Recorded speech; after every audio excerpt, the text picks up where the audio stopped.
Did you guys miss me? Welcome back to another episode, ladies and gentlemen. Yeah, it's been a little while. It's been a little while, ladies and gentlemen. It is Sunday night. I have a lot to talk about. I have a lot to talk about. Um, I have work tomorrow. It is gonna be Monday in a couple of minutes from now. Um, yeah, sports. We're going to be talking all about it in this episode. I'm going to keep this at an hour. So I'm going to try to get as much sports topics, as I possibly can in this hour because there's a lot to catch up. I haven't recorded an episode in pretty much a month. It's been pretty much like a month at this point since my last episode. I apologize. I'm looking at my script right now. Give me 1 second. Um, yeah, I apologize. It has been over a month. It has been over a month since I last uploaded an episode. You want to know how long? The Super Bowl. The Super Bowl was the last big thing that I was talking about. Um, when it came to sports, I mean, look, there hasn't been any football since that episode, so I have not been really. I've just kind of been pushing a lot of stuff. Also, the past couple weeks, I've been doing other content and kind of making new ideas for the YouTube channel and for the podcast as well. And I'm still kind of going back and forth. You know what I mean? I'm kind of going back and forth. I have not been as consistent as I should be. I got to work on that, but here I am. It's been a month. It's been some time.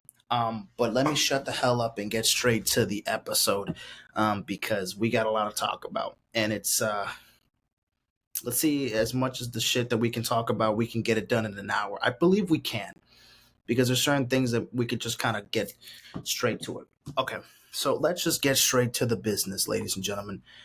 Um, Share a tab instead. Just do this over here. Yeah. We're just gonna ignore all of this going on over here, obviously. Um, yeah, let's start off with the MLS, I guess. Let's just start off with that. Current standings. Let's look at what we're dealing with right now. So as you can see, the MLS Cup, the MLS season just started. It just started. Uh, Miami, Philly are the top two teams. Columbus, Charlotte, Nashville, Chicago, New York, Cincinnati, DC, the Red Bulls, Orlando, Atlanta, Montreal, New England, Toronto. That's the standings right now in the MLS. In the West, we got Vancouver 4-0 and 0-0. San Diego, I think this is the newest team, the newest expansion team coming out of the MLS this season. St. Louis, Colorado, Minnesota, San Jose, Austin, LAFC, Real Salt Lake, Seattle, Dallas, Portland, KC, Houston, and the LA Galaxy. So, yeah, the season just started. Miami played today. They won 2-1. Nashville, they beat Philly 3-1. And Portland and LA Galaxy had a draw. The next games will be on Saturday. So we'll see what goes from there. Formula One started yesterday, or the first race of the season started yesterday, and it was the Australian Grand Prix. Lando Norris ended up winning the race. It was a crazy start. Um, During the formation lap, there was. Let me see if I could find out the driver. Yes, it was Hadjar, I believe, who had a pretty rough incident with the rain. The tires kind of slipped, and it obviously rolled around his car, and he crashed right before the race could even start. And then eventually there was a bunch of other instances. Science got into an accident as well, again with the slippery rain, and like the tires couldn't control it, couldn't take it, and he couldn't control the vehicle. Hamilton making his Ferrari debut. He was all the way at like third or fourth within the race, but then drops all the way to 10th for his Ferrari debut. As you guys know, that Lewis Hamilton's one of the greatest racers or drivers of all time, and spent all of his career up until this point at Mercedes, and now he's in Ferrari. So it's pretty odd to see him there. Verstappen looked like he had the race full of control or under control for the most part. But then Lando Norris came through. Bada bing, bada boom, was able to pull through last couple laps, had good formation, and then boom, was able to take the race. And then obviously, Gary Russell or George Russell got third. This dude, Antonelli, the new member of Mercedes, gonna have to learn that name because definitely didn't even know who was the replacement for Hamilton at Mercedes, but now I know it's the Italian dude. Um, Next race we got is next Sunday. We have another race next Sunday. This is gonna be the Chinese Grand Prix. It's gonna be in Shanghai, and it's gonna be at 3 in the morning. Will I stay up to watch the race? Who will know? Who will know? I have no idea if I will stay up to watch that, but we will have to wait and see. MLB, not much going on right now because it's spring training. But fuck it, we'll look at some spring training standings at the moment. Never mind. Let's go to ESPN to look at it, or actually just go on the website here. Spring training is spring training. We don't really give a damn, but we're just watching games for whatever. But these are the teams with the best records in spring training right now. The Blue Jays, 13-8. Red Sox, Astros, Pirates, Phillies, Yankees, Nationals, Tigers, Rays, Orioles, Braves, Twins, Cardinals, Mets, and the Marlins. Of course, they have the worst record in spring training at a 7-11 in the Grapefruit League. And then in the Cactus League, we got the Giants, 15-5. I didn't know they were doing that good. The Cubs, 11-5. Royals, 15-9. Dodgers, 12-8. Brewers, 13-9.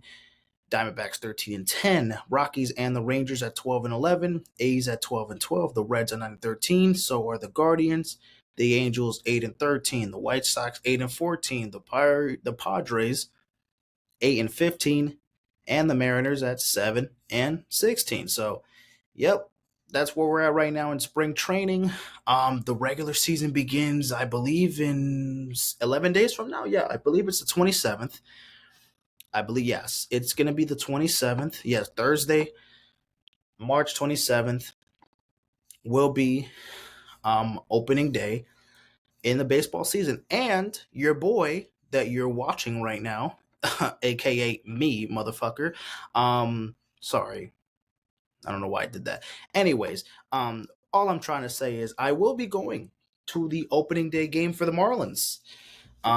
Which this could be the most exciting game of the season already for the Miami Marlins. There aren't going to be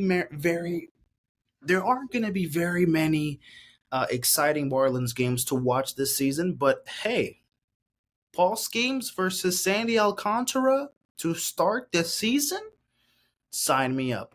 So yeah, I am going to be going to this game, this Pirates versus Marlins game. I will be going to the game. Fuck it. It should be interesting. We probably are gonna get 0 hits. We probably might get no hit by Pawn Schemes, but we'll see what Alcantara can do. We'll see what Alcantara can do. It's probably gonna be a pitcher duel. I don't mind. Can we get a couple of hits though? Pirates, at this point, I don't even give a fuck if they win. The Marlins are going to have a 25-win season at this point. Their roster is absolute dog shit. But hey, I will be excited watching this game, seeing Paul Schemes pitch. I think this is like my 3rd time watching Alcantara pitch already. And the other 2 times he's actually won. So 2-0 when I go see Alcantara pitch. So we'll see if he can get that 3rd win. But it's Paul Schemes. It's Paul Schemes, buddy. That man is only in his 2nd season, and he's already wrecking havoc.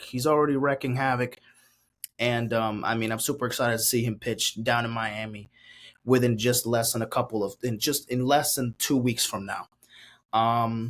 So yeah, these are the games for tomorrow. Well, he's pitching tomorrow. Paul. Speaking of Paul schemes, he's pitching tomorrow. The Marlins, they have Ryan Weathers pitching. I mean, there's going to be some games to watch tomorrow. Verlander pitching for the Giants. So yeah, these are the games for tomorrow. But anyways, let's just move on to the next part of the episode so we don't kind of lose track of anything here. Um, MLS season begins. Oh yeah, I mean, to go back to baseball, let's kind of go back a couple weeks ago to the qualifiers. Yeah, so the World Baseball Classic qualifiers was a couple weeks ago, and there were four new teams that were able to qualify for the World Baseball Classic in 2026, and Brazil is one of those teams. The other team is Colombia. They were able to win all three games in the qualifying round. And well, they move on and they will be playing in the World Baseball Classic. So shout out to Colombia, shout out to Brazil. And then the week earlier, or the week prior to that, the two teams that were able to qualify for the World Baseball Classic as well, it was Chinese Taipei. And then it was also, I believe, Nicaragua. Nicaragua, yes, they won all three games, so they were able to qualify. So Nicaragua, Chinese Taipei, or Taiwan, however you want to say it, Colombia and Brazil are your teams. They're your last four teams to qualify for the World Baseball Classic. So good enough news for Colombia to make it. So we'll see about that. We'll see how that goes. Next, let's talk about the Champions League, ladies and gentlemen. The Champions League right now. I was gonna make my, I mean, shit on my thing. I had like predictions for the round of 16, but the round of 16 is already over. But essentially, let's look at leg one of leg two. I mean, look, we had all these matchups here. We had Aston Villa beating Bruges 3-1, Madrid, Real Madrid. As you can see, I'm wearing the scarf that I bought years ago in Ecuador for Madrid. They won 2-1. Dortmund had a draw with Lask. How the fuck you say it? Arsenal destroys PSV 7-1. Inter defeats Feyenoord 2-0. Bayern defeats Leverkusen 3-0. Liverpool takes care of business against PSG 1-0. And Barcelona beats Benfica 1-0. But now we come into leg two. Barcelona moves on 4-1 total in aggregate. And then Inter puts up two more goals, wins 4-1 in aggregate. Then we go to Liverpool and PSG. They tied it at 1-1, but then they go to penalties and PSG dominates in penalties and Liverpool gets upset. Liverpool was one of the top teams in the Champions League after the group stage, and well, they fall short, or not fall short. They got bounced in the knockout stage here to LSU to PSG. Yeah, Dembele. Don't know much about him, but that man is holy shit. He's an absolute beast. That's why I have a reason to watch PSG now that Mbappe and Neymar are not playing there anymore. Now I have another reason to watch PSG. It's because of that man, Dembele, right there. He's an absolute fucking beast and one of the best players in the world, arguably. Again, from a very casual soccer fan here. Maybe he isn't, but he is pretty good. I will say that. Bayern, they take two more goals in the leg two, and then they obviously win 5-0 in aggregate.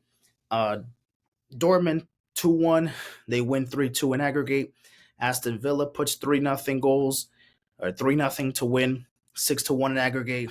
Arsenal and PSV actually had a draw, 2-2, and then it was not enough, 9-3. It was it was done from the first game.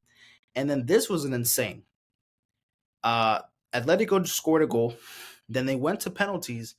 Real Madrid was able to win in penalties 4-2, but there was a controversy with Alvarez, one of the Atletico Madrid players, where Julian Alvarez, who won the World Cup with Argentina a couple years back, it looked like when he was taking the penalty, he had a double touch when he was kicking the ball. It looked like it deflected off of his left foot a little bit to kind of go in. They reviewed it. They didn't count it. Was a little controversial at that point. However, Madrid was still able to get the advantage for the rest of the penalties. They could have counted it, but they still would have been down 4-3. So I don't know if that was going to make the most difference, but maybe would have kept things a little bit more interesting. And, people who are not Madrid fans were definitely bitching and complaining. But hey, just like all sports, when our team does not win, a lot of people tend to bitch and complain about the VAR, the refs, the go-to. And especially if you bet money on these matches, you're not a happy man. But either or, ladies and gentlemen, we are now in the quarterfinals. In the round of 16, before that, I was gonna make my predictions. I'm gonna make my predictions for the quarterfinals instead. I did have most of these teams that did move on to the quarterfinals move on. I think the only one I was wrong, I think it was probably. No, I had all of them right. Even Aston Villa, I had them moving on. Actually, I was 8-0. I had all of these teams, I had them winning and moving on to the quarterfinals. But now it's the quarterfinals in a couple weeks from now, starting in April. So let me make my predictions just to get that out the way. For Bayern versus Inter, I'm leaning into Inter for some reason. I'm trusting Inter Milan here. With Arsenal and Madrid, this is going to be tough. Arsenal's probably one of the better teams in England right now. And Madrid is obviously a top 3 team in the La Liga. They have some of the better players in the world. They're probably still the best club in all of soccer in general. They got to be dethroned. They're the defending champs. So someone's got to stop them. I don't know if Arsenal's going to be the team, so I'm going to go with Madrid, but we'll see what happens. Barcelona and Dortmund. Barcelona looks unbeatable. Barcelona looks unfucking stoppable. They're what 6-1-1. Yeah, 6-1-1. They look insane, bro. That Yamal, 17-year-old kid from Barcelona, dude, he is wrecking havoc. Oh, by the way, this was today actually. 4-2 game against Atletico Madrid. They were up 2-0 in the 70th minute. Lewandowski scores the first goal for Barcelona. It's 2-1. They tie the bitch in just 6 minutes later. It's a 2-2 game.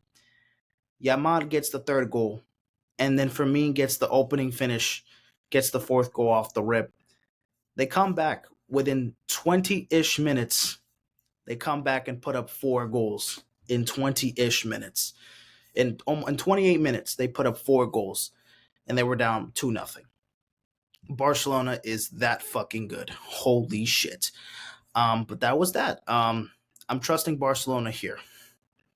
So I got Inter, Real, Barcelona, and probably PSG. I have PSG moving on. So I have PSG, Barcelona, Real Madrid, and I have Inter Milan moving on to the semis of the Champions League. So that's where we're heading at right now.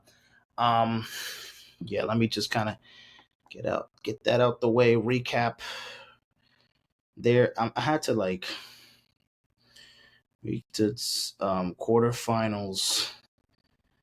I'm even adding certain things so that way I don't forget what we were talking about. Okay. Let's talk about the NBA real quick. Let's look at the current standings. Let me take this shit off. This shit is fucking. I'm sweating like a motherfucker. God damn. Okay. I'm still recording here, right? We're looking good. Jesus, bro. I look so stupid in the fucking thumbnail, bro. What is this? What is this, bro? Oh my god, I look like an idiot. Anyways, okay. Damn, bro. I have All-Star Weekend. I haven't even talked about All-Star Weekend. I'll be honest with you guys. I don't give a fuck about talking about the All-Star Weekend. That shit was mid as hell. The game was mid as hell. Mac McClung saved the dunk contest yet again. He won 3 times in a row. He three-peated the dunk contest.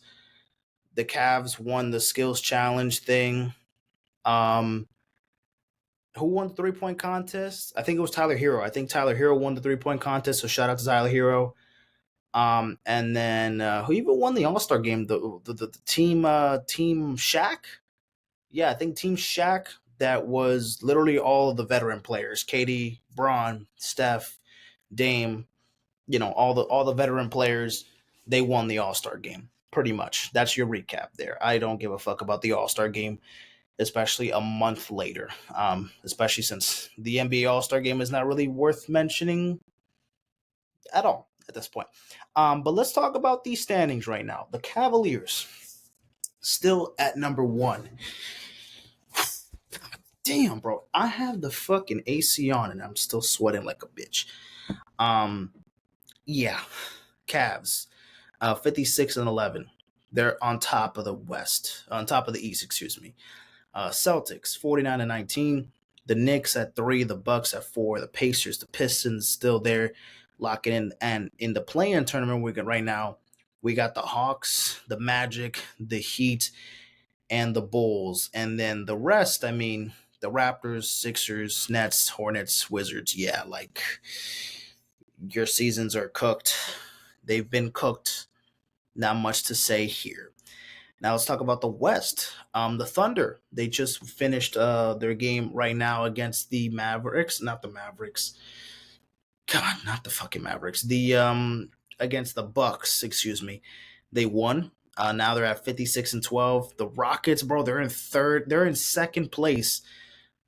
I mean, they're tied with the Nuggets and the Grizzlies, but bro, they're all tied uh for number two in the West, and they're 13 games behind the Thunder. I mean, my goodness, that's insane.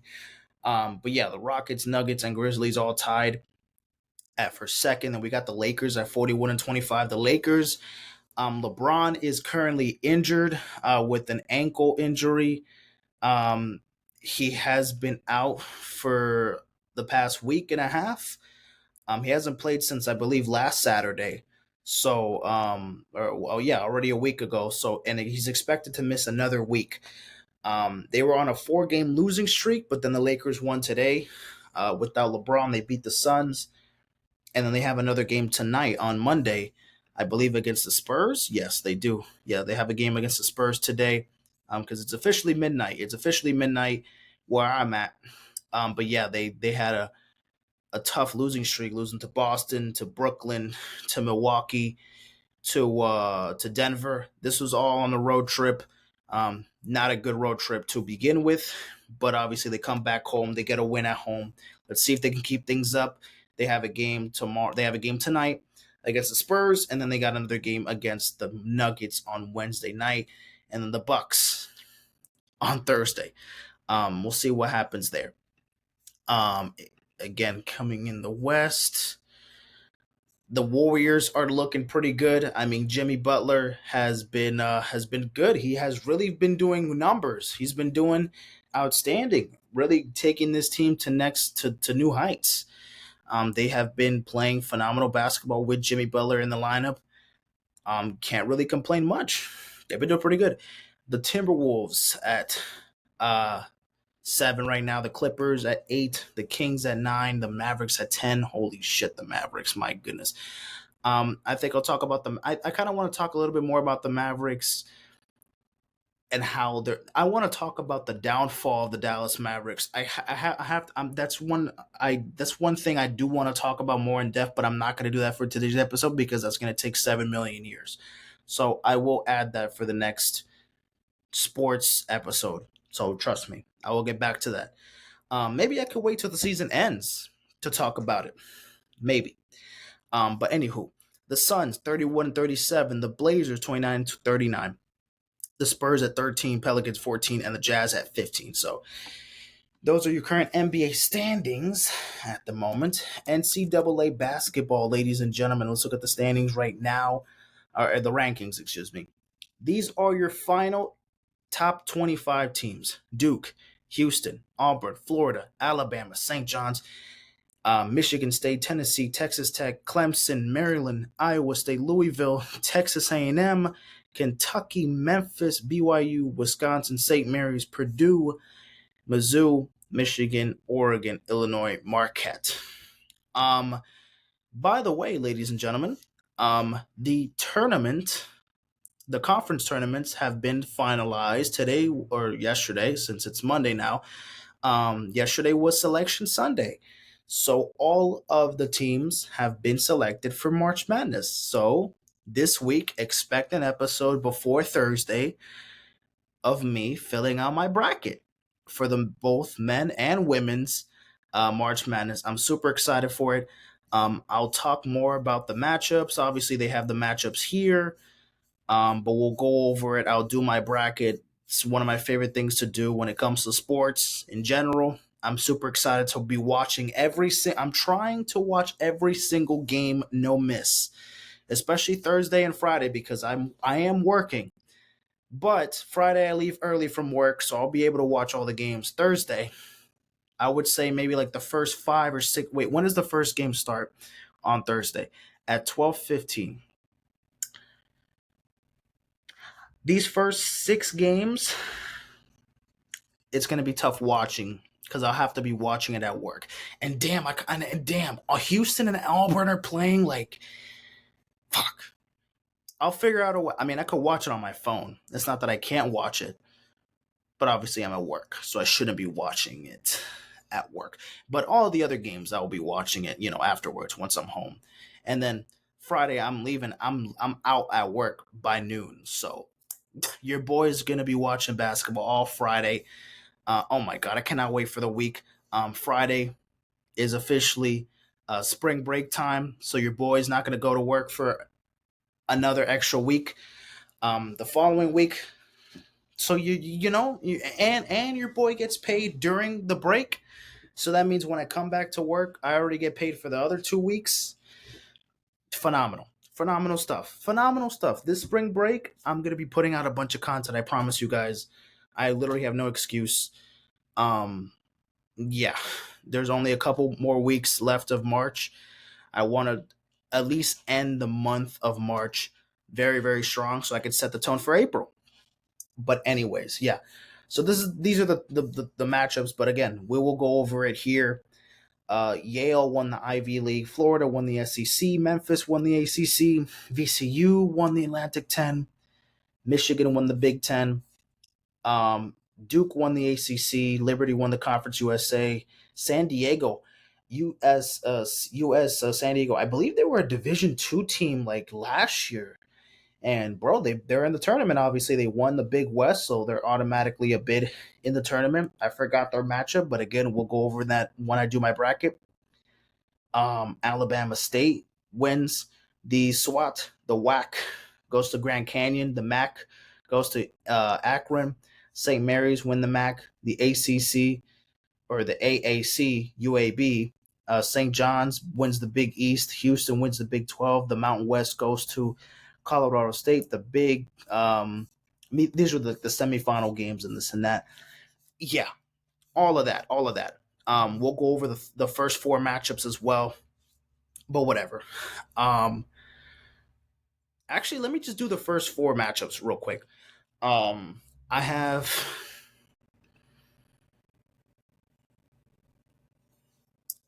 fucking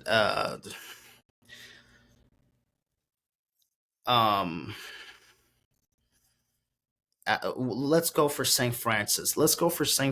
I guess. Let's go for UNC. Let's go for North Carolina.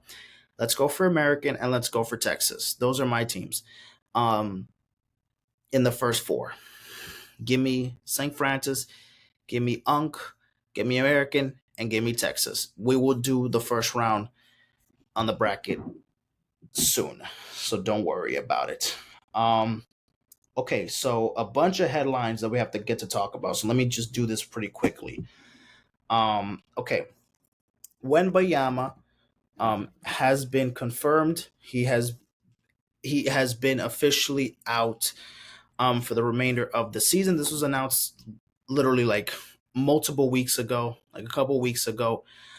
So he will be missing the remainder of the season. The Spurs, they're not fighting for anything. They're not a playoff team, so obviously not much to expect for Wembanyama to come back and really make any changes for the team. Especially since again they're not expected to make any kind of playoff push or anything. So there goes the Spurs season. Wembanyama, his second season in the NBA has officially been it's over. It's over. So we'll expect him to get healthy. It was a blood clots injury related. That's basically what the injury is, blood clots related. So hopefully he gets better from that. Um, it's a pretty serious injury, but at the moment it doesn't look like it has been anything super fragile, super um, you know unfortunate. It hasn't reached to a really bad point, but hopefully it doesn't get there. So shout out to Wembayama, but yeah, he will be back next season, hopefully better than ever, because this man is the future of the NBA, the future of the NBA, an absolute stud.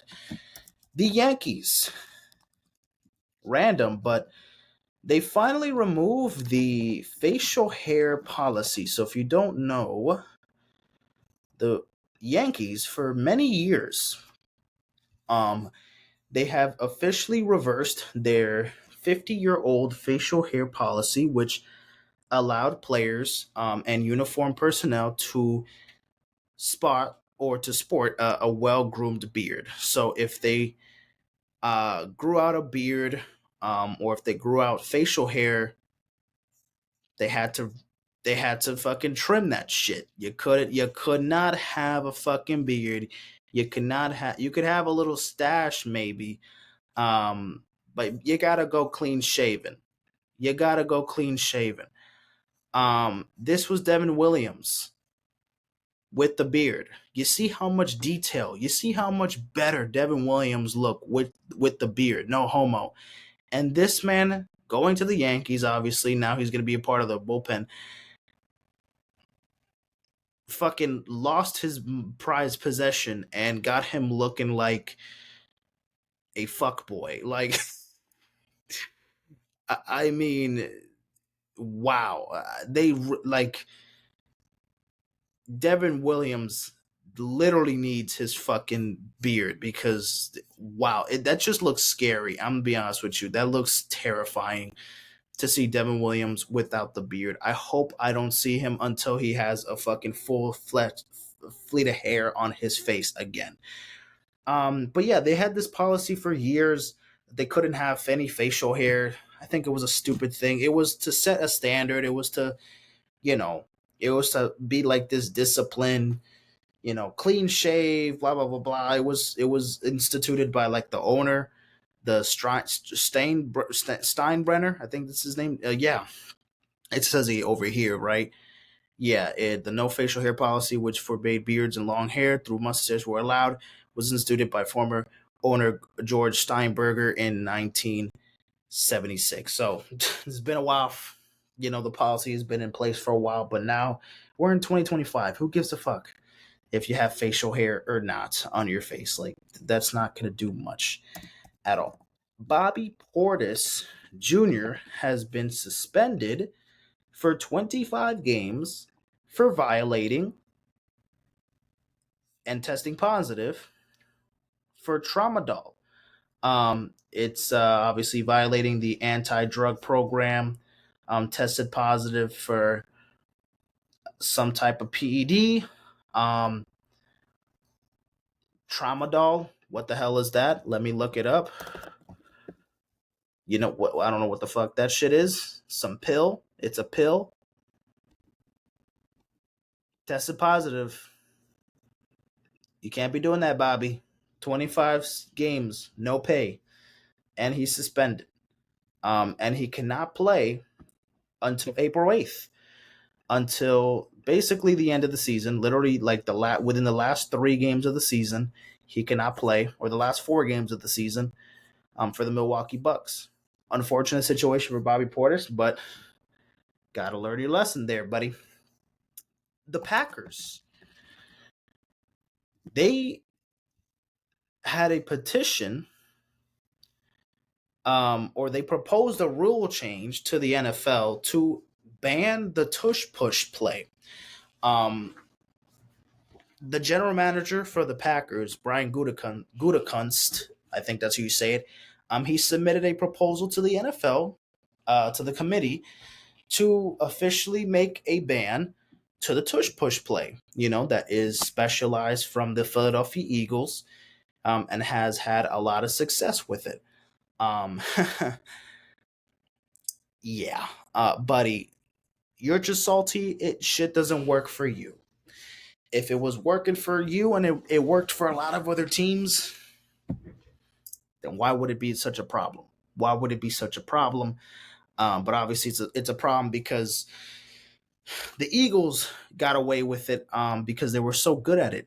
But since other teams don't copy, or other teams don't have that same success with the tush push, and barely any other team really even attempts it, because they don't have a really good O line, um, to kind of just shove around and just kind of push around all the defenders and just shove the quarterback in motion and just to get the yard out, and to get the first down. Um, it's a life hack. It's a life hack of a play. And it definitely got us very far. I mean, fuck, we are now Super Bowl champions. You could say because the tush push has saved us from many turnovers, on downs. So guess what? Whether you like it or not, that we're not fucking planning, or at least the NFL should commit to not even thinking that that we don't care. We don't need this shit to be banned. Let's keep this going. There's other things that we can make changes on in the NFL rulebook. Why ban the tush push? Sounds like saltiness to me. That's what it sounds like. KSI. You remember that guy? I think you do. Dylan Danis. Do you remember that guy? I don't know if you do. They're going to have a fight on March 29th. Why the fuck is it going to be Dylan Danis, this punk ass dude that got bitched by Logan Paul and was clenching and wanting to fucking take him down and wrestle him in the fight? Dude's an absolute piece of shit person. He's an absolute sickening troll and just like a cringe like individual, very sick person. Um, but here we are. He is fighting KSI. This is his first fight since the oh, this is the card here. Dylan Till versus Darren Strong. I mean, I'm not watching this fucking card. I'm just watching the main fight. But yeah, this is gonna happen. I'll watch it. This wasn't like, and by the way, this wasn't like a fight that KSI had in mind at first. It was, I think it was first announced. Oh yeah, he said that Nate Diaz, Donald Cerrone, and Tony Ferguson and Jorge Masvidal were the four guys that he wanted to get in contact, and offer the fight for March 29th. And they all said fuck no. And well, you ended up getting Dylan Danis. You thought you were going to fight Nate Diaz? Nope. You thought you were going to fight Donald Cerrone? No. Tony Ferguson? No. Jorge No. So then you get this motherfucker. It's unfortunate, KSI. I'm sorry, but at least hopefully you can beat this motherfucker's ass. That's what I'm expecting. I'm hoping. All right, Diana Taurasi. 20 years in the WNBA. She has officially announced her retirement, ladies and gentlemen. Um, let's just kind of say she might be the LeBron James of the WNBA, maybe. Just look at the resume, guys. She was the first overall pick in 2004, played 20 years in the WNBA, three-time champion, two-time WNBA Finals MVP, a WNBA MVP, 11-time All-Star, 10-time first team, 4-time second team, the rookie of the year, a 5-time scoring champion, Russian League player, the Russian Cup winner, Russian National League champion. She won 3 championships in college at UConn. Fucking AC. I mean, look at this shit. I mean, Honda Sports Award, whatever the hell that is, a Wade Award. She's won fucking everything. In the WNBA, international ball, was the first pick in the draft, was successful in college. She also won an Olympic gold medal, a FIBA World Cup. She's won literally everything. She is probably the most accomplished WNBA player ever. She's won literally fucking everything. A legend in the sport of basketball on the women's side of things. So yeah, shout out to Diana Taurasi. 20 fucking years. And by the way, I'm literally looking. I mean, I knew she had an impressive resume, but holy shit, I didn't even. This is really adding a lot to it. I mean, wow, I didn't know that she fucking had 11-time All-Stars. I didn't even know she played international ball and won so many fucking awards international ball. I didn't even know she won 3. I thought she won 2. I thought she won back-to-back championships at UConn. She won 3 of them hoes back-to-back. She 3-peated in fucking college? That's insane. And then obviously won 3 WNBA championships. Yeah, an absolute dog. One of the greatest, if not the greatest, WNBA player of all time. So shout out to Diana Taurasi. Hopefully she's enjoying her retirement. Paul George. He has decided that he is not going to be doing the podcast, because he has a podcast, Podcast P. It's on YouTube, obviously.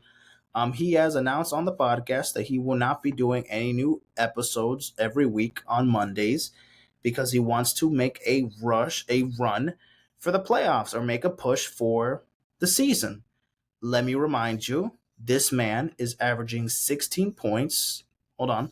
He's averaging 16 points, 5.3 rebounds, 4.3 assists, shooting 43% from the field. And just a couple of weeks ago, decided to give us an absolute amazing performance. Where is it? Let me just see if I can find the game. Oh yeah. What the fuck was this? A 37-minute performance. You want to see what he pulled up with? 1 for 7. Shot 14.3%. Was 0 for 5 from 3. Had 6 rebounds. Okay. 4 assists. Okay. 3 blocks. Okay. 2 steals. Okay. 3 turnovers. Okay. 2 points. Yeah. No fucking wonder you needed to take a break from the fucking podcast. Because you're pulling up with 2 fucking points against the Brooklyn Nets. You couldn't put up double-digit points against the fucking Brooklyn Nets. Embarrassing. He had 30 against and somehow this motherfucker somehow dropped 30 on the Cavaliers. How the fuck we beat the Cavs? Holy shit. We actually beat the Cavs at one point? Wow. That's honestly bonkers. He also dropped 30 against the Kings at one point. He dropped 33 against the Hornets. Wow, that was in January. Yeah, he's been ass. What I'm trying to get at is that he's been fucking ass. He hasn't been playing. Obviously, he's been dealing with injury as well. But when he's on the court, he's been ass. Paul George, you need to get it together, buddy. The season is cooked. The Sixers season has been cooked. So let's just throw in Joel Embiid as well. He's out for the remainder of the season because, yeah. Oh yeah, they're also investigating the Sixers over player absences. That's another thing. Honestly, I could talk about the Sixers and their absolute fucking disaster and fall from grace. Honestly, I could do the Dallas Mavericks and the Philadelphia 76ers. Maybe I could talk about both teams and how absolute dog shit spot that they're in right now and for the future. It's not looking any good for both teams. They actually played together today, and the Sixers actually won yesterday against the. There's no hope. There is no hope. There is no trusting the process anymore for the Sixers. But I'll talk more about it, I guess, at another point. I don't give a fuck about the Sixers though. Sammy Sosa is black again. Random, but he was white for a very long time, ladies and gentlemen. Sammy Sosa looked like this at one point. Um, Vitiligo, does he have that shit? I don't know. Is he bleaching his skin? Did he have what Michael Jackson have? Vitiligo? Or did this man not see the sun in 5 years? Was he just stuck in the fucking house? And that's it. And this was one of the newest photos. That this was the video, and this was a couple weeks ago during spring training, since he's in the clubhouse with the Cubs as one of the assistant coaches. Yeah, he's black again. He's not white anymore, ladies and gentlemen. He is not white anymore. That's amazing. That's amazing. That's incredible. What other things to talk about? There's a bunch of shit here. Jimmy Butler is getting sued. Jimmy Butler is getting sued in Miami for not paying his $260,000 rent money, and also leaving around $127,000 in damages in a luxury home that he leased in Miami Beach. So he's thriving over there in Golden State right now, in San Francisco, but he is obviously still facing problems after leaving Miami with not having to pay almost $300,000 in rent, and somehow has almost at $127,000 in damages to whatever the fuck happened. Uh, yeah, I'm glad he's not. I'm glad he's doing well at another. I'm glad that he's doing pretty good over there in Golden State, but I'm glad that he's also not with us here anymore, so we can kind of move on from the Jimmy Butler era. It was an absolute mess the way how things ended. And the Warriors are looking pretty good right now. They're looking pretty good, so can't complain. But yeah, not much to say here. Let's talk about the Tank Davis fight real quick. This was interesting. This fight was back and forth, but I'm not gonna lie, man. Roach definitely shocked a lot of people. The fight ended up in a draw. The fight ended in a draw. It was a controversial round 9 where Roach was he was the most aggressive fighter. He was the one throwing the most punches, and definitely was able to get Tank in so many different spots. And there was a point in round 9 where Tank Davis stopped the fight basically, and he went into the corner for a quick like couple seconds to get like sweat out of his eyes, because apparently there was something in his braids that went straight to his forehead, straight to the eye, some kind of grease, and then blah blah blah blah blah. And then they considered that a knock. They weren't going to consider that a knockdown. Blah blah blah blah.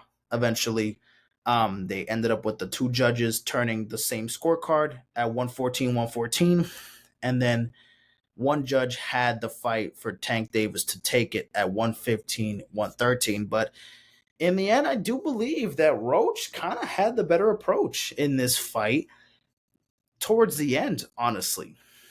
Like, towards the end, it looked like Tank Davis was cooked. I'll be honest with you. It looked like he was cooked at the end of that fight, but he was able to survive. Not his best performance overall, but hey, fuck. He was able to get something there. But they definitely aiming for a rematch at some point, because a draw is definitely not going to do enough. LeBron James, the greatest basketball player of all fucking time. He reaches 50,000 points. On Tuesday, March 4th, LeBron James becomes the first player in NBA history to reach 50,000 career points, including both regular season and playoff games during the Lakers win over the New Orleans Pelicans. So this was obviously a couple weeks back. This was one of his last games before he got hurt. He dropped 50,000 career points, ladies and gentlemen. Who the fuck will ever do that? I don't know. 50,000 points. LeBron is your GOAT. Sorry. I'm sorry, Jordan fans. I can appreciate both greatnesses, but to me, LeBron is it's my GOAT. He's my GOAT. Wait, the fight, the fight Fury. The fuck is it called? What the fuck is it? Shit? Haney versus the Garcia fight. No, not the Haney versus Garcia. Okay, what the fuck is this shit called? Who is he fighting? Romero. Okay, so there is a card that's gonna be there we go. There, this is what I'm trying to fucking talk. So there's Fatal Fury. That's what the fuck it's called. Fatal Fury. It's gonna be a three-way pause, a three-way fight with three headlining fights.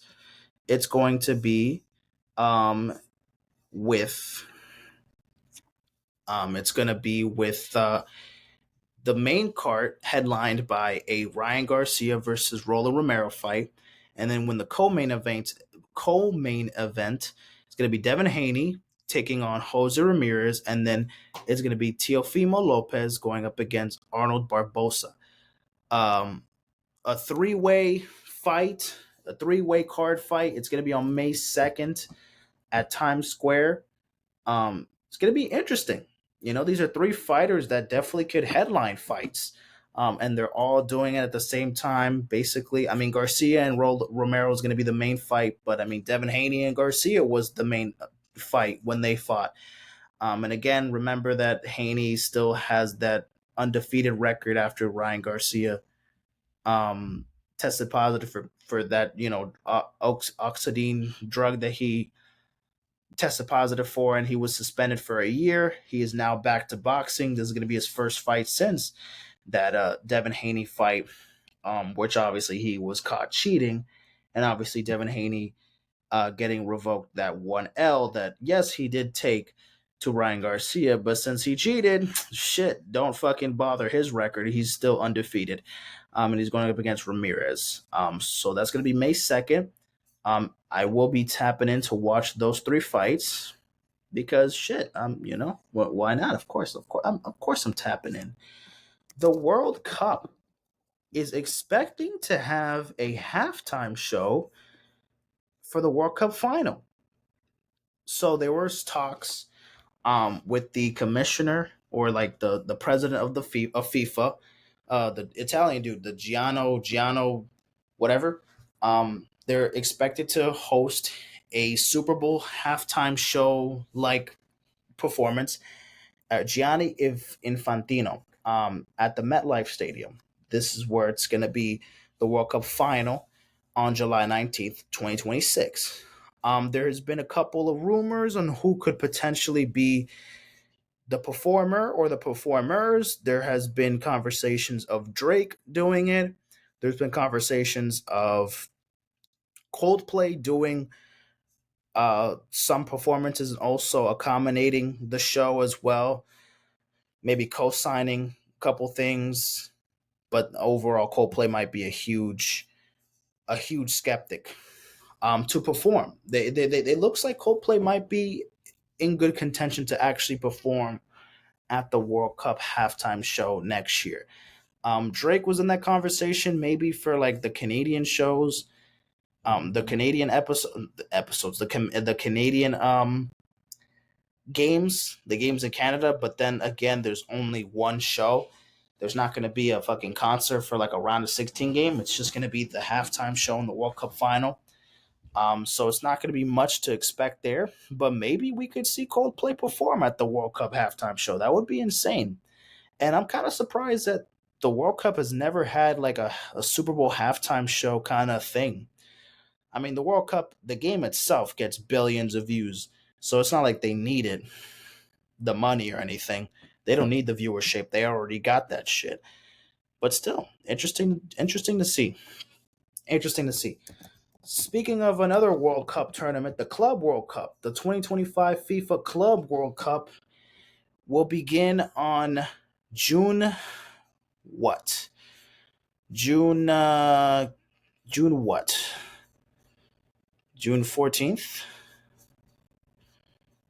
When the fuck is it? Let me hold on. The scores. Um it will begin June 14th, June 15th, June 14th. Okay. With the first matchup being Inter Miami versus Adley, whatever the fuck. These are the teams. Um, yeah, just yeah, Miami, Chelsea, Juventus, Man City, Pachuca, Real Madrid, PSG, Seattle. Yeah, there's gonna be a bunch of teams, clubs playing in the Club World Cup starting in June 14th, a summer tournament. Interesting. Can't wait to see what's going on. The Cleveland Cavaliers. What the hell did I just type? They lost today against the Magic and they snapped their 16-game winning streak. However, a couple games prior to that, I believe it was that win against the Bucks, they have officially clinched a playoff spot. No surprise. They're the best team in the East, 56-11. Same thing with the Thunder. They also clinched a playoff spot. So the Cavs and the Thunder already clinched a playoff spot. We still have pretty much exactly a little less than a month left of the regular season. But here we are, yeah, the Cavs and the Thunder. They are, um, yes, they are obviously playoff teams. The NFL draft. When is the NFL draft again? April what? April 24th, 25th. Um, when I wrote the script, it was exactly 50 days. Now it's definitely less than 50 days. It's probably like 40, 47. Nope, probably like 40 something days. How much? 17. It's probably like 41, 42 days until the NFL draft.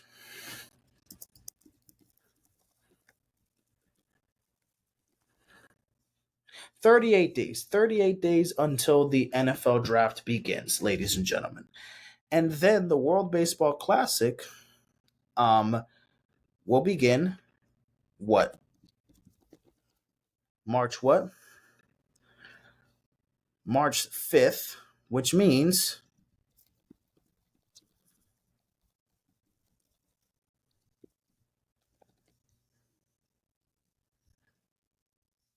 352 days until the World Baseball Classic begins next year in 2026.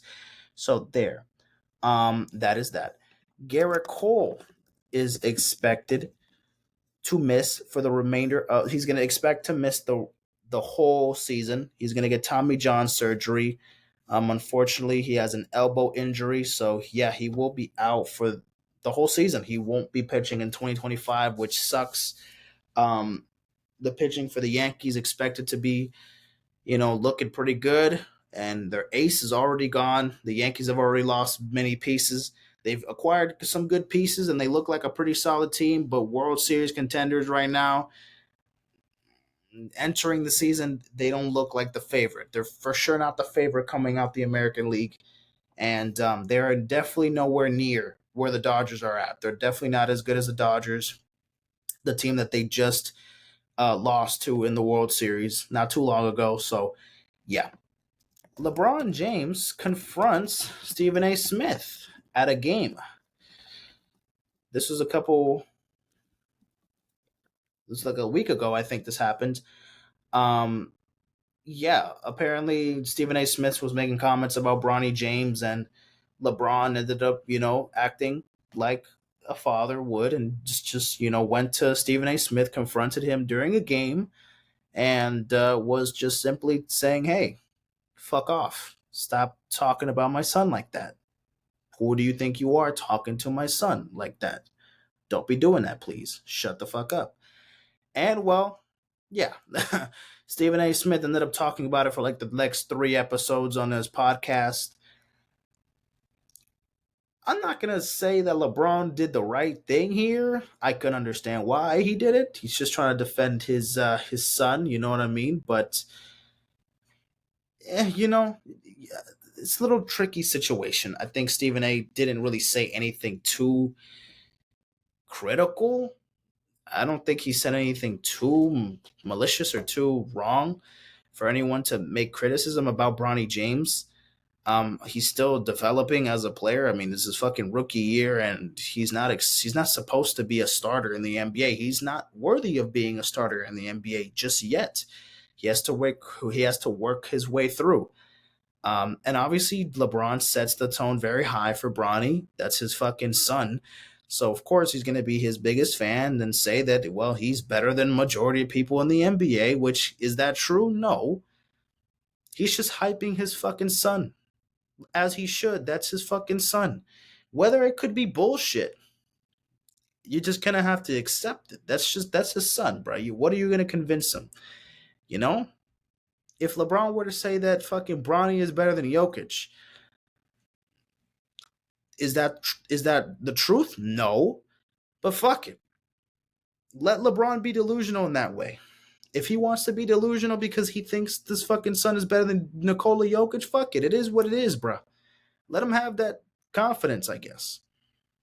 But also, it's obviously not the truth. Obviously, I'm over exaggerating, and we all know that that's not the truth. But still, worth to mention. Speaking of Jokic, not too long ago he recorded the first ever 20 or 30, 20, and 20 game ever.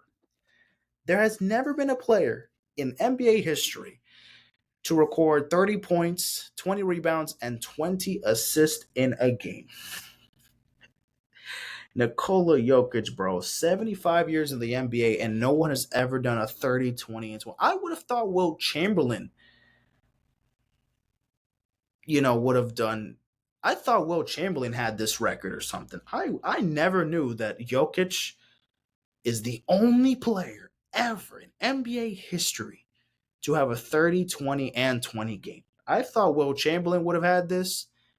Maybe Kareem. Fucking maybe even David Robinson, since he had the first quadruple double. Uh, who knows?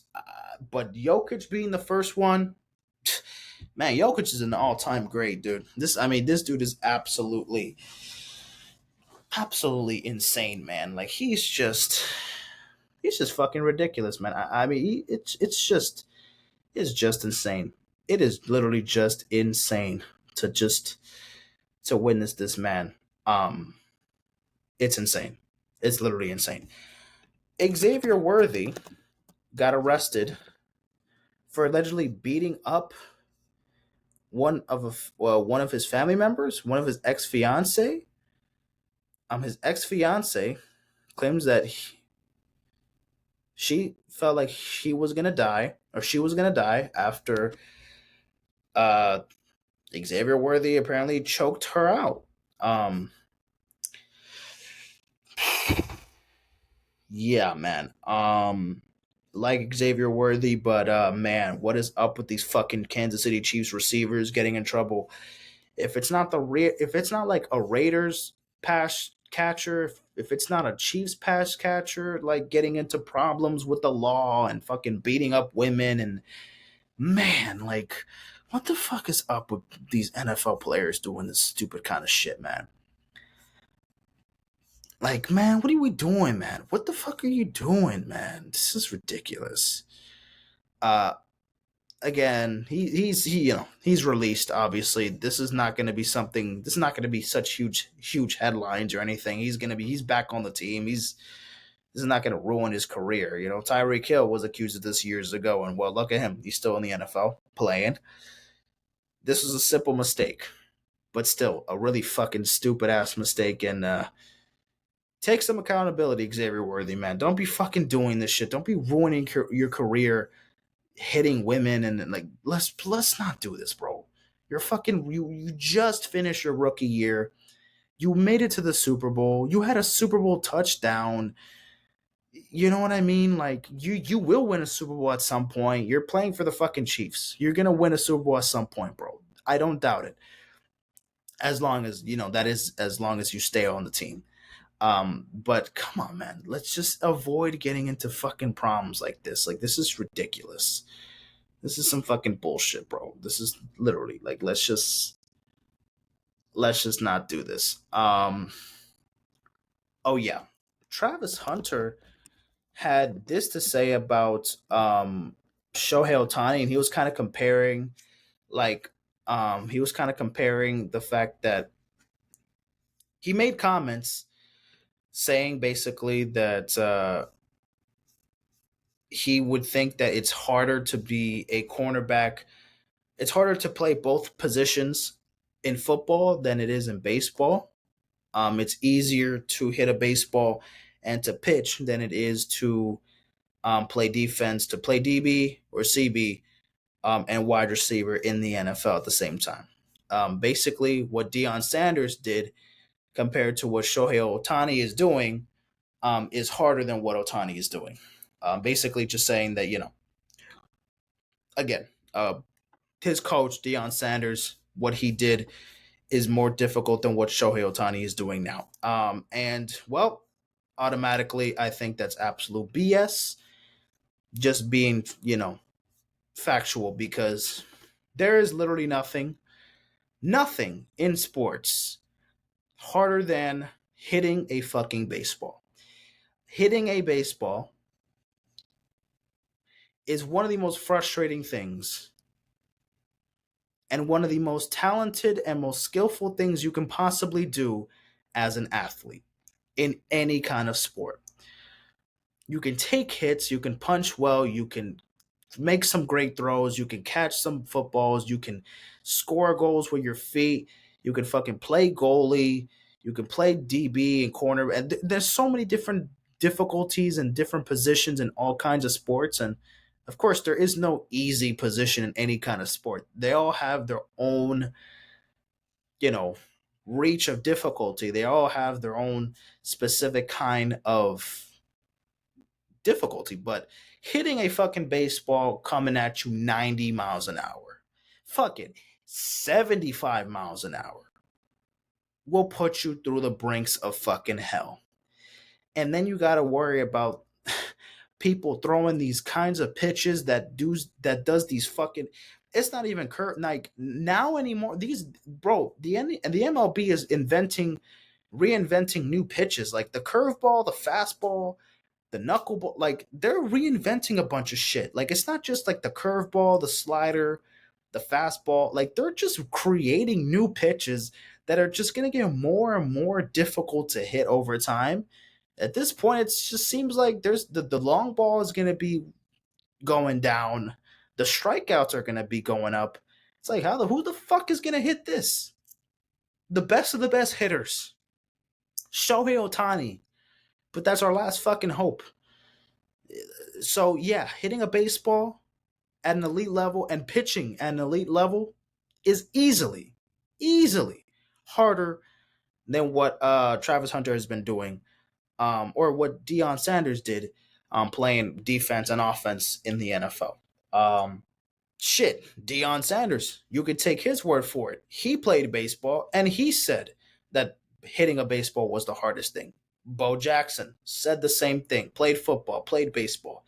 Hitting a baseball was the hardest thing he could possibly do. Hitting a fucking baseball, not anyone could just fucking do that.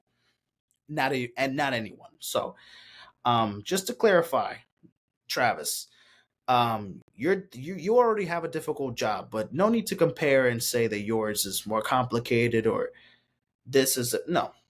You don't got to be doing all that. Anthony Edwards said something about being the face of the league, that he doesn't want to be the face of the league. Um,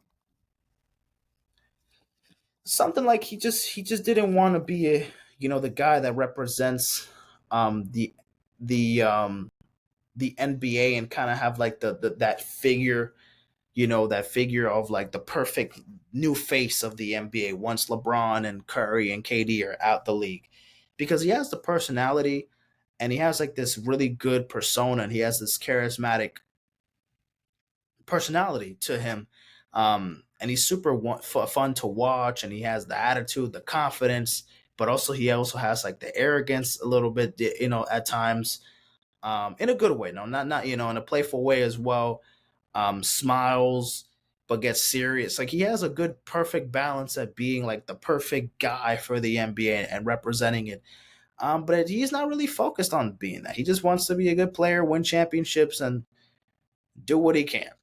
Um, and there's a bunch of other guys that look like they could really take the crown for Anthony Edwards to be the face of the league, to be the face of the league, to be the face of the NBA.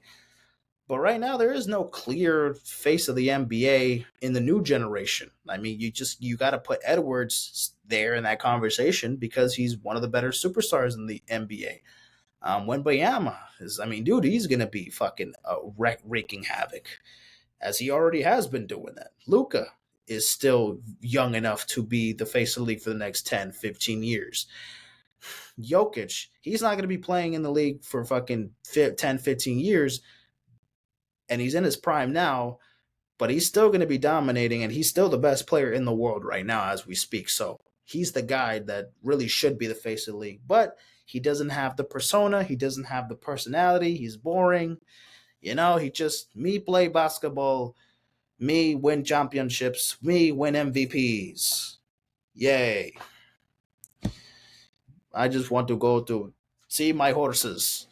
I want to race with my horses. He doesn't give a fuck. He doesn't give a fuck. At least that's what it gives off. He doesn't give a fuck. I know he cares. I know he knows that he's good, and I know that he, loves what he does. But the way it comes off, it's just like, whatever. Job, must do job, must play basketball. But that is that for that. Okay, let's see if we can do this. I've been already recording for an hour and 12 minutes. Let's look at the NFL free agency signings. I'm going to give myself 15 minutes, ladies and gentlemen. It is about to be 1 in the morning. Let's see how fast I can do this. But let's do this, ladies and gentlemen. Free agency, guys. Free agency. Let's see what we can do here. Free agency tracker. Let's see all the signings, everything that we're missing for every single team. Yeah. Let's just get this out the way. I'm gonna just mark all of this here because, yeah, that's it. We literally covered everything. All I'm missing is the NFL free agency, and that's that. I actually was able to get all of it done today. As soon as we're done with the free agency news, we're done, and we're all caught up with sports. Damn, and it's been over a month. I thought we were gonna have to do a double episode just on the sports. Fuck it, we don't have to. But anyways, we're probably gonna get this at 1:30. So we got 17 minutes to do this, and then we'll do a music episode, and then another episode talking about like the new shows that I've been watching and recap, whatever. That's not now. So let's just see where I'm at right here. Okay, fucking dumbass thumbnail. Okay, let me drink some water first because I'm gonna be talking a lot and my mouth is dry. So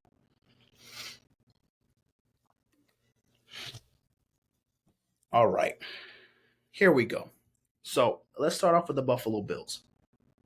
The Buffalo Bills, Josh Allen, they agreed to a 6-year deal with $330 million with $250 million guaranteed. He's the MVP of the league, got the 6-year worth contract, $330 million and at least $250 guaranteed.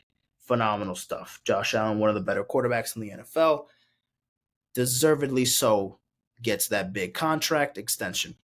Ty Johnson signed a 2-year, $5 million deal. Josh Palmer signed a 3-year, $36 million deal. Khalil Shakir signed a 4-year extension up to $60 million. Joey Bosa signed with the Bills for a 1-year, $12.6 million a year. Greg Rousseau signed a 4-year, $80 million extension. Holy shit. Ty Johnson re-signed a 2-year, $5 million deal. Um, DeMar Hamlin re-signed to a 1-year, $2 million deal. So those are the big signings for the Buffalo Bills. For the Dolphins, we haven't made that many moves. We signed Zach Wilson to a 1-year deal for our backup quarterback. That's amazing. Zach Wilson, the milf fucker, is gonna do a lot for us. We signed Alexander Madison from the Raiders, signed to a 1-year deal. Okay, maybe he could do much for us. Dwayne, especially since we let go of Raheem Mostert. So unfortunately, Raheem Mostert is now with the Raiders and not with us anymore, unfortunately. Yeah. Dwayne Eskridge,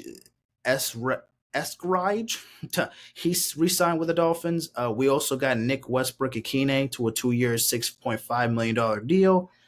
Einsberg re-signed with the Dolphins. All these other guys, re-signed or signed a new deal. The Patriots, the big signings, they got Joshua Dobbs to a 2-year, $8 million deal. Matt Collins to a 2-year, $8.4 million deal. Austin Hooper re-signed to a 1-year, $5 million deal. They got a bunch of new guys and signed them from the trenches.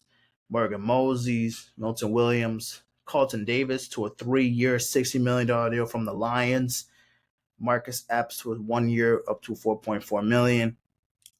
They really beefed up on the defense. They really made some big pieces on the defense, but I do think they need to get more pieces offensively if the Patriots do want to really push for a playoffs, this season. They could be fighting for a playoffs this season, but we'll have to wait and see. For the Jets, they signed Justin Fields, ladies and gentlemen. They signed Justin Fields to a 2-year, $40 million deal with $30 million fully guaranteed. Justin Fields to the Jets. Man, anybody who's the quarterback for the New York Jets, I'm sorry, but it's just a blessing. I'm kidding. It's never a blessing. It's a fucking nightmare. It is a fucking nightmare, bro. I don't know if Justin Fields is going to be the guy in New York. I'm hoping nothing but the best for Justin Fields, but it's the fucking Jets. Aaron Rodgers couldn't do anything. And I know that Aaron Rodgers he's in his late end of his career, but still.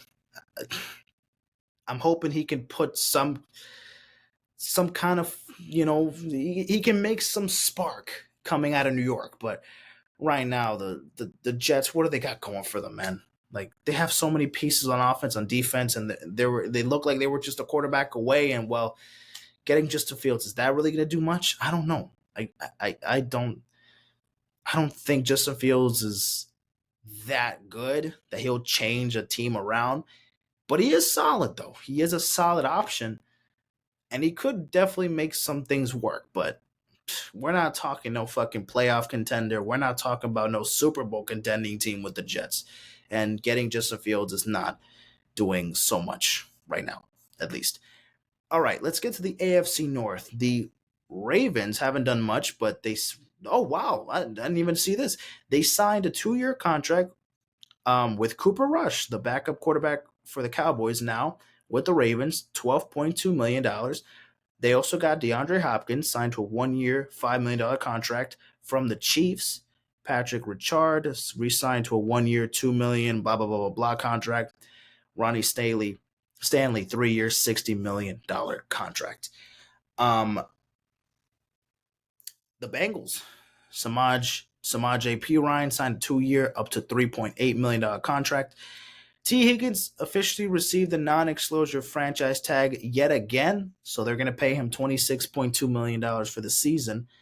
I also just got the notification a little while ago that Jamar Chase has signed a 4-year. It hasn't updated yet, though. He has signed a 4-year deal contract extension. Let me see the contract extension exactly for Jamar Chase. He is now the highest paid he's the highest paid non-quarterback. And it was Max Crosby who was the highest paid non-quarterback. Now it's going to be Jamar Chase. Holy shit, man. Fuck. I mean, I guess we could look at it afterwards, but It's not fucking popping up. It's not popping up. But anyways, yeah. T. Higgins staying in Cincinnati, and Jamar Chase getting the bag, getting the absolute bag. These are also a bunch of signings that they made here. The Browns, they get Kenny Pickett. They acquired him for Thompson Robinson and a fifth round pick in 2025.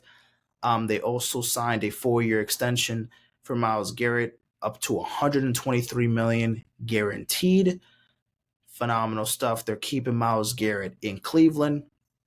Devin Bush agrees to a 1-year, $3.25 million deal. The Steelers, Mason Rudolph signs a 2-year, $8 million deal.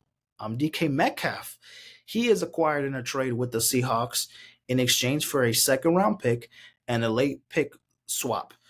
He also is going to sign a 4-year, $132 million extension in Pittsburgh. So obviously now the Pittsburgh Steelers having George Pickens and DK Metcalf as their two big star receivers. Mason Rudolph obviously coming back to Pittsburgh. He's going to be the backup to Russell Wilson at the moment. Russell Wilson, is he going to stay in Pittsburgh? Who knows? Justin Fields obviously left to New York. Russell Wilson is still available on the market, so we'll see if he will end up staying, re-signing. We don't know exactly where Pittsburgh can go here, but we'll see. We will see. In the AFC South, the Texans, bunch of 1-year deals. Braxton Berrios, 1-year, $2 million deal. Same with Ogunbowale, Christian Kirk acquired in a trade with the Jags for 2026 7th round pick. CJ Gardner-Johnson, he was acquired in a trade with Kenyon Green and a 2026 5th round pick as well. The Colts, they got Daniel Jones, oh boy, to a 1-year, $14 million deal with 13.15 fully guaranteed. Yikes. He's not going to do much over there. Khalil Herbert signed to a 1-year deal with the Colts.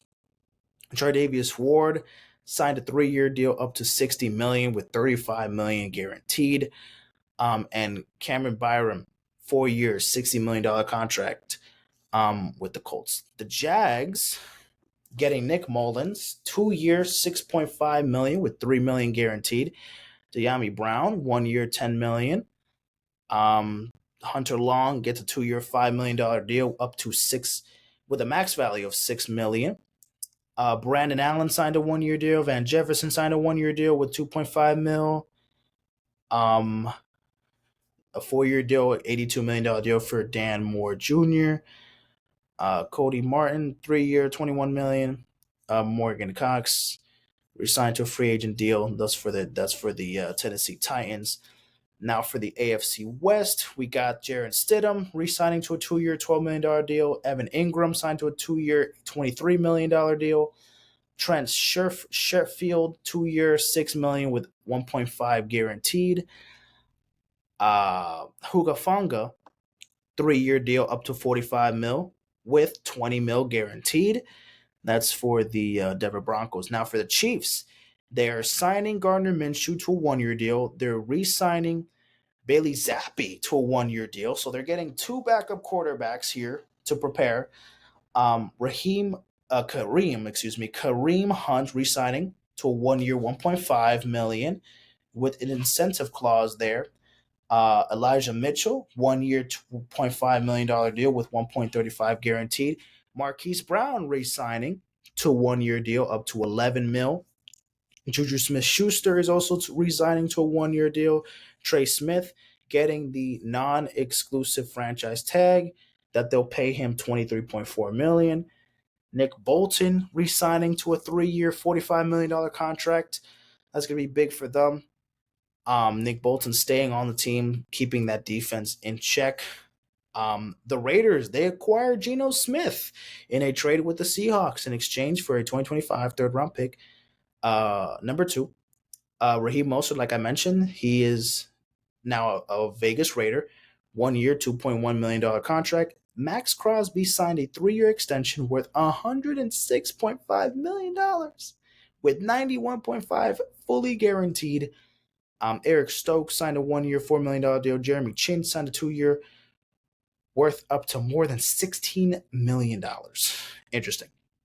The Chargers make some moves as well. Taylor Heineke re-signing to a 1-year deal. I didn't even know Taylor Heineke's not with the Chargers. Najee Harris now going to the Chargers, a 1-year deal, $5.25 million. Jalen Reagor re-signing with the Chargers. Mike Williams signed on a 1-year deal up to $6 million. Mekhi Becton signing a 2-year, $20 million deal. Khalil Mack re-signing to a 1-year, $18 million deal. Dante Jackson, 2-year, $13 million deal. Yeah, those are pretty much that in the AFC. Those are the AFC signings. Now let's move on to the NFC signings. Dallas Cowboys. Oh boy. Miles Sanders signed a 1-year deal. Javonte Williams signed a 1-year, $3 million deal. Paris Campbell, 1-year deal. And then fucking everybody else. They also re-signed Kevontae Turpin, 3-year, $18 million deal. Not doing much here. The Giants, they re-signed Tommy DeVito to a 1-year deal. Darius Slayton, a 3-year, $36 million deal right here. And everybody else here. All right. The Philadelphia Eagles. Let's talk about it. We acquire Dorian Thompson-Robinson. Cool. Whatever. Saquon Barkley. That's more like it. We signed a 2-year extension worth up to $41.2 million with $36 million fully guaranteed, and there could be up to almost $15 million more in incentives. My goodness, he is going to be the highest paid running back in the NFL. Deservedly so. Saquon Barkley is an absolute dog. He's an absolute fucking dog. AJ Dillon signing to a 1-year deal contract as well. Harrison Bryant signing a 1-year deal up to $2 million. Zach Braun re-signing on a 3-year, $51 million deal. Adoree Jackson, 1-year, $2.5 million.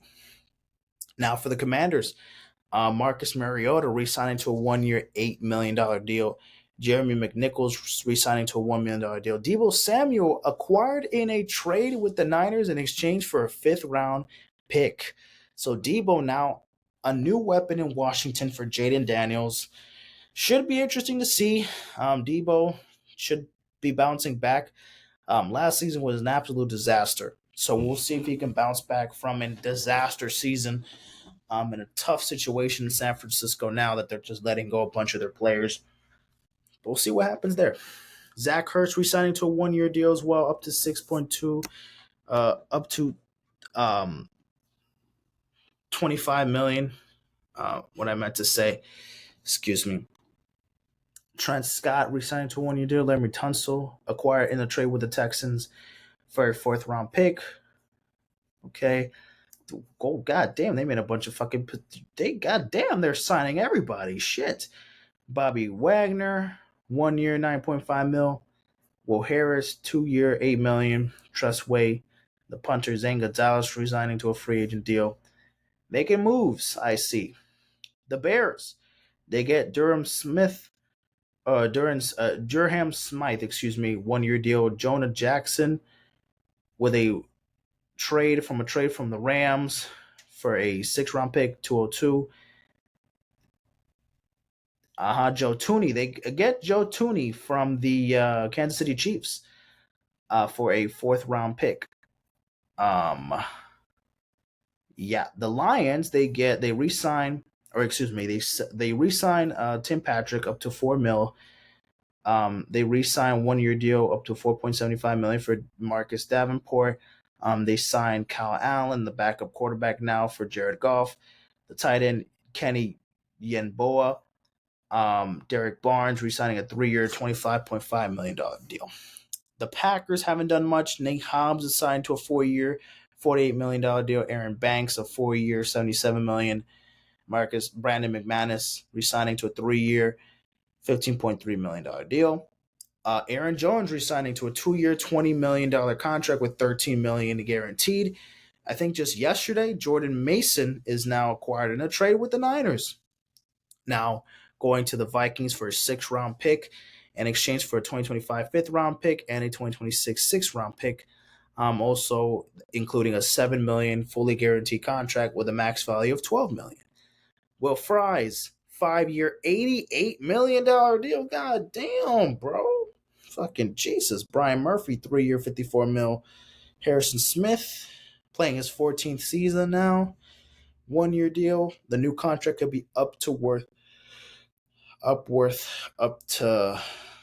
fucking 10 point worth up to 14 million and including base salary up to 10.25. Okay.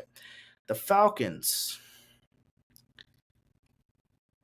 Hodge re-signing to a 2-year deal up to $6 million. Who the fuck? The Falcons haven't done shit, pretty much. The Panthers re-signed Andy Dalton. Rico Dobb signed a 1-year deal up to 6.25 mil. Tommy Tremble re-signed to a 2-year deal up to 16 mil. Bobby Brown, 3-year 21 mil. JC Horn, a 4-year extension up to 100 mil with 70 guaranteed. God damn. The Saints re-signing Dante Pettis, Juwan Johnson to a 3-year $30.75 million. Cam Jordan playing his 15th season now, getting a new contract. Chase Young returning on a 3-year $51 million deal with a max value of $57 million. Justin Reed, a 3-year $31.5 million deal. The Buccaneers, they're re-signing Kyle Trask, 1-year $2.78. Chris Godwin re-signing for a 3-year $66 million deal.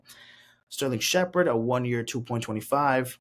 Hassan Reddick, a 1-year $14 mil. Levante David, a 1-year $10 million. And that's that for the Jacoby Brissett signed a 2-year deal with the Cardinals, $12.5 million deal with an $8 million guaranteed. Zay Jones for Hoko, they re-signing a 1-year deal. Josh Sweat signed a 4-year contract up to $76.4 million, including $41 million guaranteed. And that is up for the Cardinals. The big signings there. The Rams, Jimmy Garoppolo returning on a 1-year deal with $4.5 million guaranteed and a max value of $13.5 million. Matthew Stafford, they agreed on a restructured contract. So he will be most likely deciding to stay. It's not official just yet, but it looks like it. He could be staying right there in LA. Devontae Adams signed a 2-year contract worth up to $46 million with $26 million guaranteed. Devontae Adams, now is in LA after leaving Aaron Rodgers and the New York Jets. Now he's trying to fucking win some playoff games. He's trying to win a Super Bowl. Now going with the Rams, as the Rams could, who knows, be at least Super Bowl contender. They don't look like a Super Bowl contender. They probably look like a playoff contender right at the moment, but we'll see what things can do. Tutu Atwell, a 1-year $10 million deal. Alaric Jackson, 3-year $57 million, $35 million guaranteed there. For the 49ers, they signed Mac Jones. Wow. 2-year $7 million deal with $5 million guaranteed. Kyle Juszczyk, getting him on a 2-year $8 million deal. Demarcus Robinson, a 2-year $9.5 million with $6 million guaranteed. Luke Farrell, 3-year deal up to $20.25 million with $11 guaranteed. Trey Brown signed a 1-year $1.7 million contract. Okay. Then for the Seahawks, that is it. This is the last team that we're going to get to. Sam Darnold signed a 3-year $100.5 million deal with a $55 million guaranteed, and it will be making $37.5 million in the first year of the contract. So Sam Darnold is now your new starting quarterback for the Seattle Seahawks. Obviously, Geno Smith going to the Raiders, and obviously now Sam Darnold is going to Seattle, is going to be the starter. And he has a new buddy to throw the ball to, Cooper Kupp. A 3-year deal, $45 million. So Sam Darnold, Cooper Kupp could make Seattle a playoff team this year. They could be a playoff team. Seattle has all the makings to be a playoff team this year. They could be a dark horse team coming out the NFC. Are they Super Bowl contenders? No, they're a couple pieces away. They're not very, very far. Sam Darnold can make them good. Now, is Sam Darnold gonna when you have a lot of success in the postseason? We saw that he had a lot of regular season success, and he got absolutely destroyed by the Rams in the wild card game. So yeah, not much we're gonna get production wise in the postseason, but maybe in the regular season things can change. You never know. You never know. Marquise Valdez Scantley also signed a 1 year deal up to 5.5 million. Demarcus Lawrence signed a 3 year up to 42 million with 18 million fully guaranteed. Jaran Reed, 3 year deal worth up to 25 million, and then Ernest Jones re-signed to a 3 year, $33 million deal with $15 million guaranteed. Well, ladies and gentlemen, that is that. Those are literally all of the free agency trackers. This has been updated since 10 p.m. of March 16th. Obviously, it's 1 in the morning, March 17th. So if there's any new trades, if there anything else happens, obviously I will cover it on the next part of it. Let me just talk a little bit about that Bengals, the Chase extension and the Chase and the T Higgins extension. So yeah, Jamar Chase extension is up to 4 years worth $161 million. Now that makes him the highest paid non-quarterback in NFL history. Boy, oh boy, Jamar Chase was expecting to get that bag. No surprise there. T. Higgins, in the meantime, has also agreed to a 4 year, $115 million deal to keep them both together. Hey, man, Joe Burrow, you're keeping both of your guys here. Jamar Chase is the highest paid non-quarterback. He got the Triple Crown last season, had an amazing season. Unfortunately, the defense wanted to be fucking sorry. So it cost the Bengals from having, honestly, one of the best, you know, offensive seasons ever. From the Bengals, especially coming from Joe Burrow having an MVP-like season. Jamar Chase getting the Triple Crown is definitely not something that you see every single season. Um, yeah, Jamar Chase absolutely deservedly so deserves that fucking extension. And getting T. Higgins, they had him on the franchise tag, and now they're finally getting that extension to him to keep the dynamic duo alive. You know, keeping this team having some balance. They're not blowing it up. They got to make some pieces on the defense because clearly that is where they're lacking. But yeah, that's the latest. That's the latest of the NFL news is the Bengals. They finally get the extensions for Jamar Chase and for T. Higgins. So that is that, ladies and gentlemen. That is that. Holy shit! What the fuck? Oh boy. Let me just stop recording there or stop sharing. Uh, yes, ladies and gentlemen. So that is it. That is it. Let me just make sure. Is that actually everything?